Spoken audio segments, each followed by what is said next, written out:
새벽 배달, 아무도 없는 골목에서 마주한 것은 상상조차 못한 공포였습니다. 평범했던 일상이 생존을 다투는 밤으로 바뀌었습니다. 첫 번째 이야기. 금요일과 토요일 새벽이면 조금이라도 돈을 벌기 위해 배달 아르바이트를 하곤 했습니다. 대학을 쉬고 있던 시절, 새벽 배달은 제게 꽤 쏠쏠한 수입이었습니다. 하지만 그날 밤은 제게 잊을 수 없는 끔찍한 순간이 되었습니다. 토요일 새벽 1시, 동훈이라는 이름으로 배달 요청이 들어왔습니다. 주소는 오토바이로 5분 거리였고 근처 편의점에서 픽업까지는 2분 남짓이었습니다.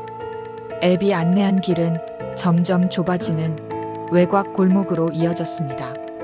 주변은 완전히 적막했고 가로등 하나 없는 길 끝에 작은 단독주택이 나타났습니다.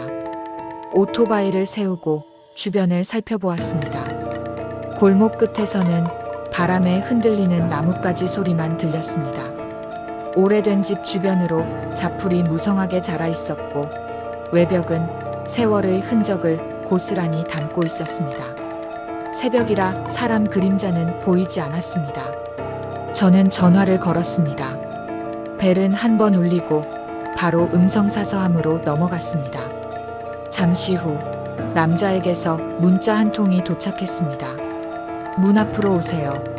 저는 천천히 문으로 다가갔습니다. 문을 열자 30대쯤 돼 보이는 남자가 서 있었습니다. 술에 취한 듯 숨을 쉴 때 코를 찌르는 악취가 났습니다. 그의 눈빛은 흐릿했고 미소는 없었습니다. 그는 음식을 주방 테이블 위에 올려놓고 음식값을 가지러 간다고 말했습니다. 저는 조심스럽게 주방으로 들어갔습니다. 주방은 작은 전구 하나만 켜져 있었고 악취는 점점 심했습니다. 시간이 지나도 그 남자는 나타나지 않았습니다. 저는 조심스레 거실로 시선을 돌렸습니다. 거실에는 켜진 TV만이 어슴푸레한 빛을 내고 있었고 공간은 숨이 막힐 정도로 탁했습니다. 뒤쪽 문이 반쯤 열려 있었고 바깥에서 날벌레 소리가 들렸습니다. 호기심에 저는 조심스럽게 문 쪽으로 다가갔습니다. 문을 열자 새벽 공기가 들어왔지만 바람과 함께 검은 쓰레기 봉투 2개가 모습을 드러냈습니다. 봉투 안에는 길쭉한 물체가 들어있었고 냄새는 숨을 쉴 수 없을 정도였습니다. 순간 저는 사체가 들어있는 봉투임을 직감했습니다. 심장이 터질 듯 뛰었지만 문을 열고 뛰쳐나가자 그 남자는 쇠몽둥이를 들고 저를 향해 달려왔습니다. 저는 오토바이에 올라타 시동을 걸고 경찰에 신고했습니다. 경찰이 도착하기 전 그는 봉투를 옮기는 장면까지 보였고 저는 숨을 죽인 채 경찰을 기다렸습니다. 그날 밤 이후 저는 새벽 배달의 공포를 잊지 못합니다. 단순한 배달이 생사를 가르는 순간으로 변할 수 있다는 사실을 몸소 체험했습니다. 두 번째 이야기. 저는 친구가 운영하는 작은 중국집에서 배달 일을 합니다. 늦은 밤 한 건의 배달 주문을 받았습니다. 주소는 외곽의 한적한 동네, 오래된 단독주택이었습니다. 늦은 시간이라 처음에는 단순한 배달이라 생각했습니다. 하지만 집에 도착하자 분위기가 심상치 않았습니다. 집은 오래되어 담벼락은 여기저기 금이 가 있었고 잔디는 한참 자라 손볼 수 없는 상태였습니다. 불은 켜져 있었지만 창문은 모두 닫혀 있었고 안에서 나는 소리는 전혀 들리지 않았습니다. 적막 속에 제 발걸음만 크게 울렸습니다. 초인종을 눌렀지만 아무도 나오지 않았습니다.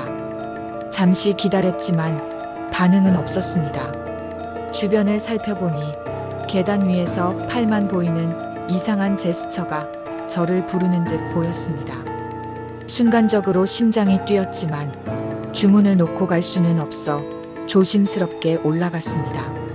계단을 올라가자 어두운 복도 끝에 있는 방에서 팔이 살짝 튀어나와 이리 오라는 제스처를 하고 있었습니다.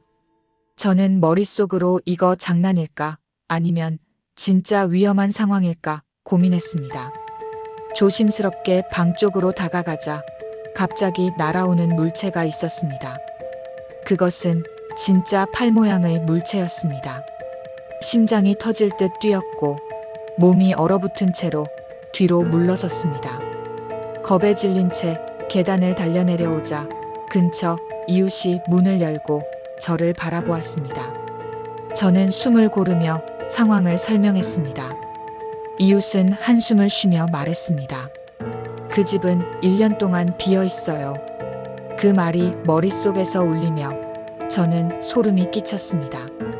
빈집에서 느껴지는 눈에 보이지 않는 존재의 위협은 아직도 생생하게 기억납니다. 세 번째 이야기. 저는 피자 배달원입니다. 토요일 새벽에 단독주택으로 피자를 배달하러 나섰습니다.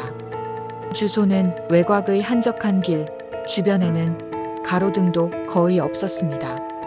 집 앞에 도착해 오토바이를 몰고 들어가는 순간 앞바퀴가 펑크가 났습니다. 나중에 보니 고의로 놓은 작은 스파이크였습니다. 순간적으로 직감했습니다. 누군가 일부러 해놓은 것일 수 있다. 배달을 시킨 남자는 20대 후반쯤으로 보였습니다. 그는 차를 살펴주겠다며 집 안으로 들어갔습니다. 하지만 저는 그의 눈빛과 행동이 정상적이지 않다는 것을 직감했습니다. 조심스럽게 오토바이를 살피는 척하며 뒤를 살폈습니다. 그는 잠시 후 다시 나타났지만 어둠 속에서 저를 따라올 기회를 노리는 듯한 느낌이 들었습니다. 심장은 빠르게 뛰고 손에는 땀이 맺혔습니다. 다행히 저는 오토바이를 안전하게 빼고 경찰에 신고했습니다. 하지만 귀가하는 길, 불빛 없는 차량이 뒤를 따라왔습니다. 직감이 맞았습니다. 경찰차가 나타나자 뒤따르던 차는 급히 달아났고 저는 천천히 집으로 돌아올 수 있었습니다. 그날 이후 저는 주변을 경계하는 습관이 생겼습니다. 2달 뒤 결국 그만두었지만 그날 밤에 겪은 긴장과 공포는 아직도 잊을 수 없습니다.